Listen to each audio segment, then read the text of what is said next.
English honours করতে চাইছো, সেটা ক্যালকাটা ইউনিভার্সিটি হোক, সিধু কানু বিরসা ইউনিভার্সিটি হোক, কল্যাণী বিশ্ববিদ্যালয় হোক, বা বর্ধমানী বিশ্ববিদ্যালয় হোক, বা যে কোনো বিশ্ববিদ্যালয় হোক না কেন, কি কি ধরনের বই পড়তে হয় সেইগুলো একটা বোঝাবো আমি। দেখো, প্রত্যেকটা বিশ্ববিদ্যালয়ের আলাদা আলাদা কোর্স থাকে, তাতে কোনো সন্দেহ নেই, কিন্তু কিছু ধরন বা কিছু প্যাটার্নস সবাই ফলো করে, সেগুলো একটু বুঝে নেওয়া যাক।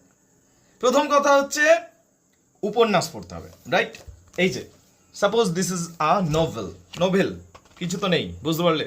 পুরো লেখা লেখা লেখা, এইগুলো নোভেল পড়তে হবে। নোভেল, দ্য গাইড হতে পারে, এরকম একটা নোভেল থাকবে, একাধিক নোভেল থাকবে। দ্বিতীয় কথা হচ্ছে নাটক পড়তে হবে, রাইট? যেমন ধরো এখানে এডওয়ার্ড দ্য সেকেন্ড রয়েছে, নাটক রয়েছে, ম্যাকবেথ থাকতে পারে, অ্যাজ ইউ লাইক ইট থাকতে পারে। তার মানে উপন্যাস থাকবে, নাটক থাকবে, আর কি কবিতার বই থাকবে। আমরা যদি এখানে যাই, এখানে অনেকগুলোই বই রয়েছে, সেখানে কবিতার বই আছে। তো কবিতার বই যেখানে কবিতা থাকবে, as an example I would like to say, এখানে একটা বই আমি দেখাতে চাইবো, যেখানে একটা বই রয়েছে যেটা কবিতার বই, ঠিক আছে? সেই কবিতার বই থাকবে।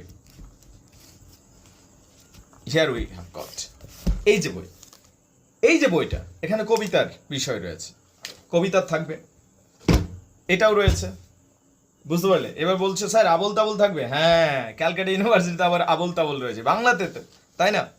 কিন্তু বাংলাতে থাকবে না, ইংরাজিতে থাকবে।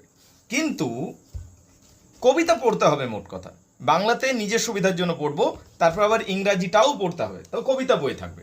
আর কি হিস্ট্রি অফ ইংলিশ লিটারেচার থাকবে, ইংরাজি সাহিত্যের ইতিহাস, বুঝতে পারলে?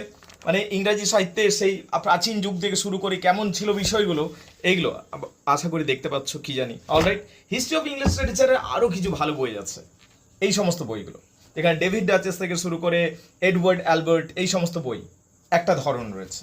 আর কি ওয়েল, এপিক, মহাকাব্য, the Iliad, the Odyssey, the Ramayana, the Mahabharata, এই ধরনের থাকতে পারে। তাহলে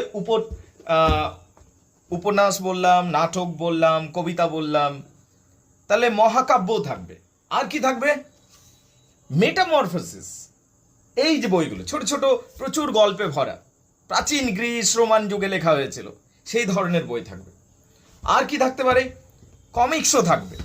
সাপোজ রবিনসন ক্রুসো দিয়েছে, কিন্তু কমিক্স লিটারেচার জেন্ডারে ছবি দেওয়া বই, ঠিক আছে? বা ভীমায়ন দিয়েছে, বা টিনটিন নিয়ে একটা কোনো গল্প দিয়েছে, এই ধরনের। আর কি থাকতে পারে? ওয়েল, এক্ষেত্রে বলবো ফোনেটিক্স এবং ফিলোলজি, ভাষা তত্ত্ব, উচ্চারণ তত্ত্ব, এই সমস্ত এত ধরনের থাকে। মিথোলজি থাকবে। তাহলে এই হলো ইংলিশ অনার্স, খুবই রঙিন, উপভোগ করে নাও ইংলিশ অনার্স।